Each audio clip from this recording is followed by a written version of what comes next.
Welcome to Hard Reset Info channel viewers. In front of me, Sony Xperia 10 Mark 5, and I'm gonna show you how to add event to calendar on this device. To do it, first you need to find the calendar.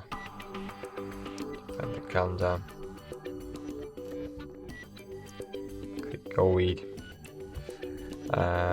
Find the way you want to see your calendar. For example, I wanna use day mode, and I wanna add an event for tomorrow, or maybe not tomorrow, but tomorrow to 8 a.m. from 8 a.m. to 4 p.m. for example.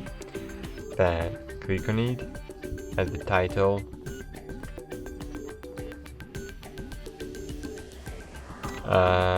and here we can change the time and start,